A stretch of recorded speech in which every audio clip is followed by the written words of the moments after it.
terroir, the royal could drink their nectar of the gods, but maybe a peasant like me. So they went looking around the world for cool climate areas in which to grow their three grape varietals, Pinot Noir, Pinot Meunier and Chardonnay. Now first they went to Brazil and Argentina, then they went to Spain in America, and lastly in 1986 they came out here to Green Point. Now Green Point is the historical name of this place. It was grazed land, dairy farm. It also remains the greenest point of the Yarra Valley all year long. Now, Melody Chardonnay are not credited with the discovery of champagne. That was a cellar master and monk, Dom Perignon, who was used to making still wine, mucked about with the yeast process inside the bottle, probably went down to his cellar a couple of years later to find that most of the bottles had exploded. Areas to grow the grape in the name of the wine. They also joined the world's largest luxury goods company, and that's who I really work for. I work for LVMH, Lower Tennessee Louis Vuitton. So we are the same company as Louis Vuitton, LV, Rima, Tag, not to mention Federation Scotch, Belgian vodka, Arctic whiskey, champagne rum, and the 22 other wine estates we have around the world. And to point out how wealthy they are, at the moment, which is diverse, we keep 200 bottles. I wine say they're dormant. First we machine prune and then we hand prune or spur prune. Arguably with spur prune we prune up to 500 wines a day. Does anybody have any questions? Not yet?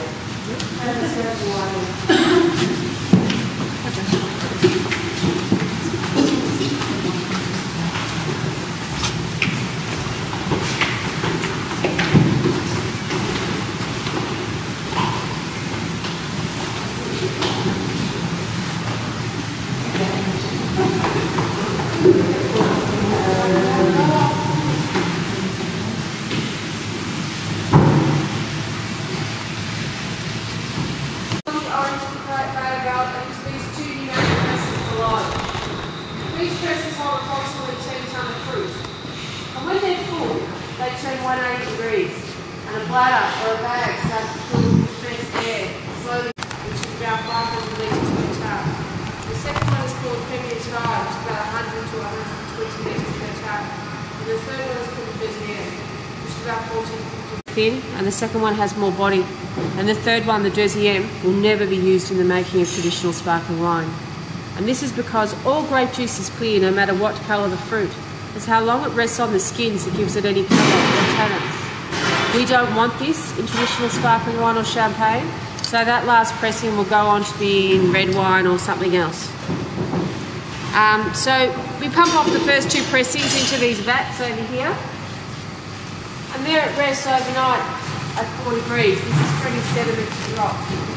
Once it's rested, pumped down into the end of any number of 100 holding tanks we have outside.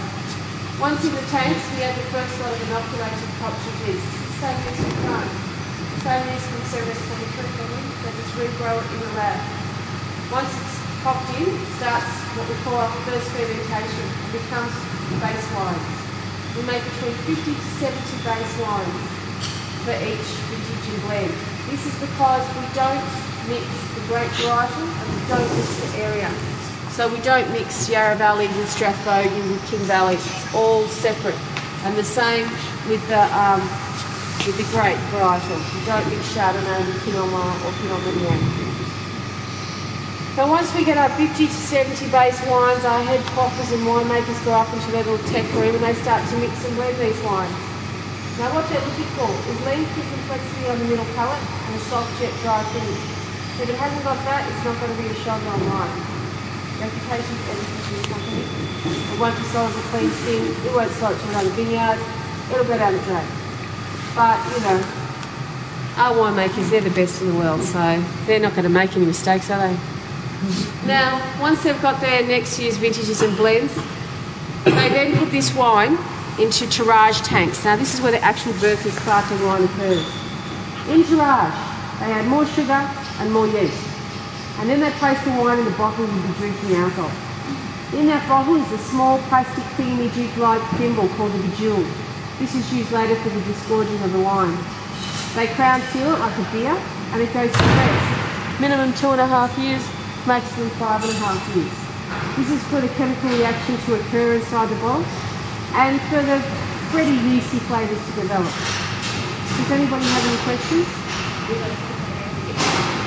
Which? For obvious reasons. It has barrels in it. The big barrels up the back we call fat boys, and the ones to the sides and usually on the floor are either barriques, penchants or hogsheads, depending on what volume of wine they hold. Those ones to me look like hogsheads, they're quite big. Now, they're either made of French or American oak. They'll never be made of Australian oak because it's a eucalypt and your wine will taste like menthol.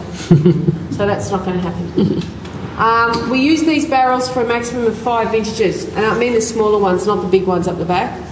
I know for a fact we only use them for 3. The first time they use the oak, it gives off the most oak, and the more they use it, the more it dissipates. But they can scrape it, they can toast it, they can add oak chips. That's a variable to the recipe of the wine they're actually making. Sparkling wine is never going to go near oak, okay? This is all about still wine now. It just doesn't. So the big fat boys up the back, we probably make our Yarra Valley Chardonnay in. It's not a particularly oak Chardonnay, and with the size of the barrel to the volume of wine, it doesn't give off a particularly big oak. The cheapest of the barrels are $1,600 each, and when they're finished with them, they just go off to the nursery. Okay. I am trying to get one at the moment for myself. I need to grow some herbs. It's got a bejewel inside there, and it's gone to rest. Minimum 2.5 years, maximum 5.5 years. Now, during this time, the yeast is eating the sugar and causing the bubbles in the bubbling. Okay, but after the year, it's also creating a huge amount of pressure. 6 atmospheres of pressure, 90 psi, or 3 times the pressure of your car tyre. So it's quite volatile. These can explode at any time. When they explode via the punt, which is the base here, the dimple, and the only thing that will stop that piece of glass there will be that wall behind you, because it shoots like a bullet. So it doesn't happen as much as it used to, simply because bottle manufacture is a lot better. There's a lot less flaws. But it can still happen at any time. Now, once the yeast has eaten all the sugar, it's got nothing left to live off, and it dies. So, can everyone see that stick black sediment there at the bottom? Yep, that's the dead yeast cells, or the dead yeast lees, as we call them. See that on the bottom? Now, we have to get that out, because that's yuck. No one wants to drink that. So, what we do is we do riddling, or ruminage. This is a riddling rack, and we have people called riddlers. They come along in full protective gear, wire mesh gloves, protective glasses and ugly high-vis shirts, and they come in for 25 days and twist and turn the bottles 4 times a day. They put a chalk mark at the base.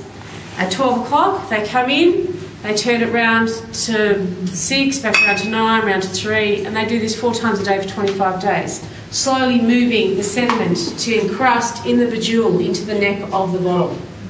Now, we also have what's called VLMs, very large machines that do exactly the same thing, but they're not as good. They probably don't want me to tell you that, but they're not. They condense it down from 25 days to 7, and so after 7 days, if it hasn't worked correctly and they pick it up and it's still cloudy and there's too much sediment in there, they'll just put them back into the riddling racks to get the riddlers to do it. They're not going to throw the baby out with the bathwater.